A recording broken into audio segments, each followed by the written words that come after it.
अस्सलाम वालेकुम, कैसे हैं आप सब। उम्मीद है कि आप सब खैरियत से होंगे। आज का हमारे टॉपिक है ब्रांच ऑफ बायोलॉजी। आज हम बायोलॉजी की ब्रांच के बारे में डिस्कस करेंगे। ब्रांच ऑफ बायोलॉजी के बारे में आज हम डिस्कस करेंगे, ठीक है। क्लास 9 की बायोलॉजी है, ब्रांच ऑफ बायोलॉजी टॉपिक है, ठीक है। आज मैं आप सबको इसके बारे में बताऊंगी, ठीक है।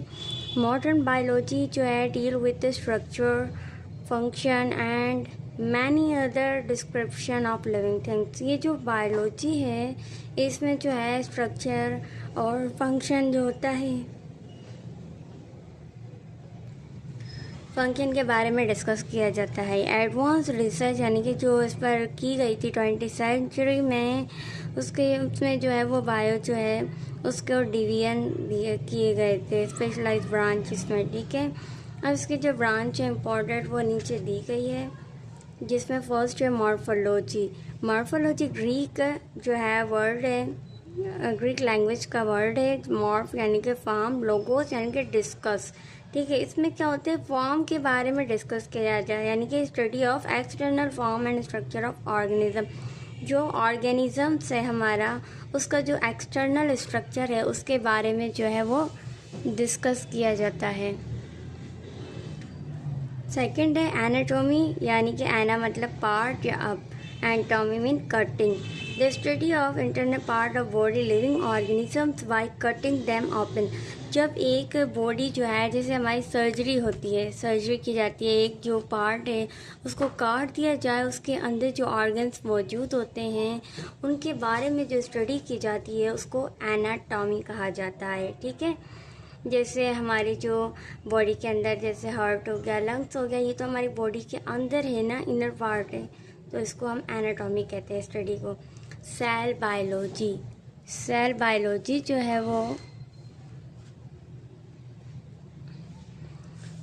सेल यानी कि कंपार्टमेंट, और बायोस में लाइफ, लोगोस में डिस्कस, ठीक है। Study of cell and its organelle जो होते हैं वो उनके बारे में और सेल के बारे में स्टडी की जाती है। अब आता है हिस्टोलॉजी। हिस्टो का मतलब होता है टिश्यूज़, ठीक है, जो हमारी बॉडी के अंदर टिश्यूज़ होते हैं। लोगों में डिस्कस, टिश्यूज़ के बारे में डिस्कस किया जाता है। The study of structure of tissue of plant और एनिमल, फिर वो प्लांट हो या एनिमल्स हो, उनके अंदर जो टिश्यूज़ मौजूद होते हैं उनकी स्टडी को हम हिस्टोलॉजी कहते हैं। फिजियोलॉजी, फिजियोलॉजी यानी कि फिजिक्स यानी कि नेचर, ठीक है। लोगोस यानी कि डिस्कस, नेचर के बारे में डिस्कस किया जाता है। The study about function of living organism, जो हमारा लिविंग ऑर्गेनिज्म है उनके फंक्शन के बारे में डिस्कस किया जाता है, ठीक है, उसको बोलते हैं फिजियोलॉजी। टैक्सोनॉमी यानी कि टैक्सिस, ग्रीक वर्ड टैक्सिस से लिया गया है, जिसका मतलब क्या है, arrangement. Nomos mean name, the study of the rule, principle, grouping and naming the living organisms। Taxonomy जो है वो एक रूल है जिसमें हम प्रिंसिपल्स यानी कि ग्रुप में या उनको ग्रुप के हिसाब से ऑर्गेनिजम्स को नेम दिए जाते हैं। जेनेटिक्स, जेनेटिक्स क्या होता है, जेनेसिस वर्ड यानी कि डिसेंट, ऑरिजिन, ठीक है, डिसेंट ऑरिजिन्स वर्ड से लिया जाता है। The study of heredity that is transferring of character from parent to offspring.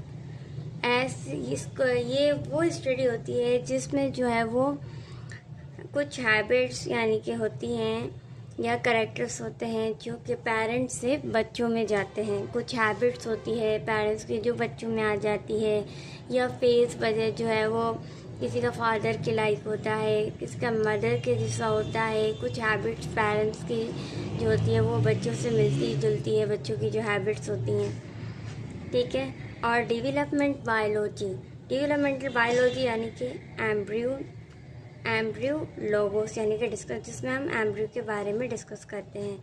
Study of formation and development of embryo, embryo यानी कि एक बच्चा होता है जो कि वो किस तरह स्टेजेस से, कितने स्टेज से गुजरता हुआ ग्रो अप करता है, ठीक है। और उसको खाना किससे मिलता है, प्लासेंटा के थ्रू, और वो किस तरह मूवमेंट करता है, किस तरह उसके ऑर्गन्स बनते हैं। ये इस स्टडी को डेवलपमेंटल बायोलॉजी कहा जाता है। ओके, नेक्स्ट हमारा है इन्वायरमेंटल बायोलॉजी। इन्वायरमेंटल बायोलॉजी जो है एक ऐसी स्टडी होती है जिसमें जो है हम जानदारों का जो है वो नॉन लिविंग जो थिंग्स होती हैं उनके साथ, इन्वायरमेंट के साथ जो हमारा इफेक्ट होता है, एक दूसरे के साथ जो हमारा रिलेशन होता है, उसकी स्टडी को इन्वायरमेंटल बायोलॉजी कहा जाता है। जिससे कि हमारा जो है पानी से क्या है, कैसे हमारा रिलेशन होता है, हवा वो हमारे लिए कितनी नीड है, इन सब की स्टडी को एनवायरमेंटल बायोलॉजी कहा जाता है। और उसके बाद हमारा 10 है प्लेंटोलॉजी, यानी कि ये पैलियोस वर्ड से लिया गया है जिसका मतलब क्या होता है एंशियंट। ऑन्टोस मीन बीइंग, लोगोस मीन डिस्कस। एंशियंट के बारे में डिस्कस किया जाता है, ठीक है। The study of remote past organic life with the help of fossils. Fossils जो होते हैं वो एक गले सड़े मादे होते हैं, ठीक है, जो डेड बॉडी जैसे कहा जाता है, उनके बारे में यानी कि उनके पास्ट की लाइफ के बारे में जो स्टडी की जाती है उसको हम पैलेंटोलॉजी कहते हैं। यानी कि आप सबसे फेमस एग्जांपल ले लें, जैसे डायनासोर हैं, ठीक है, उनके जो है वो स्केलेटन के ज़रिए उनकी पास्ट जो है वो लाइफ के बारे में डिस्कस किया गया और बताया गया उनके बारे में। उनकी जो बॉडी जो है उसका वेट कितना था, वो क्या करते थे, क्या खाते थे, कितने वो डेंजरस थे, उस स्टडी को पैलेंटोलॉजी कहा जाता है। अब हमारा 11th पे आ जाता है बायोटेक्नोलॉजी।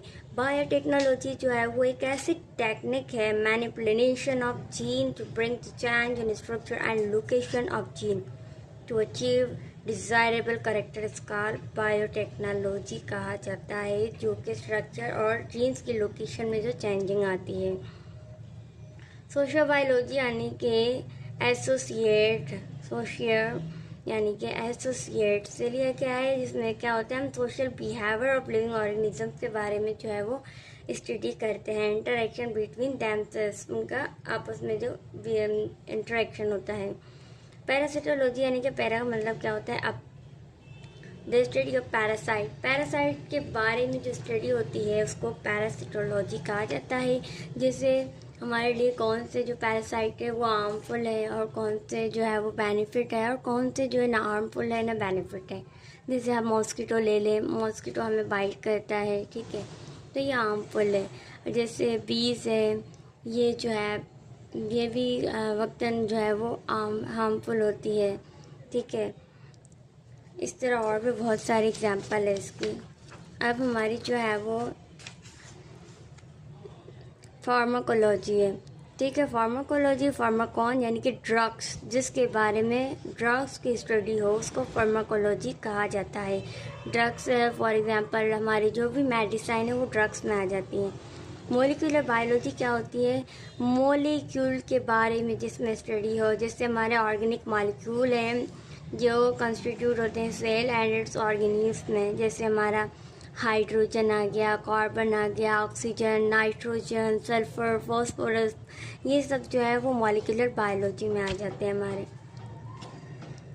कल हमारी जो नेक्स्ट वीडियो आएगी उसमें हम relation of biology with other science के बारे में पढ़ेंगे, बायोफिज़िक्स के बारे में, biomathematics, biochemistry, biography, bio economic के बारे में हम जो है वो पढ़ेंगे। हमारी आने वाली वीडियो के लिए जो है वो आप हमारे चैनल को सब्सक्राइब कीजिए, लाइक कीजिए, शेयर कीजिए। और अगर कोई भी आपको टॉपिक समझ नहीं आ रहा, आप समझना चाहते हैं क्लास 9 के हवाले से, तो आप मुझे कमेंट सेक्शन में बताएं। इंशाल्लाह मैं उस पर ज़रूर आपके लिए वीडियो बनाऊंगी। Thank you so much. अल्लाह हाफिज़। मिलते हैं नेक्स्ट वीडियो में, तब तक के लिए अल्लाह हाफिज़।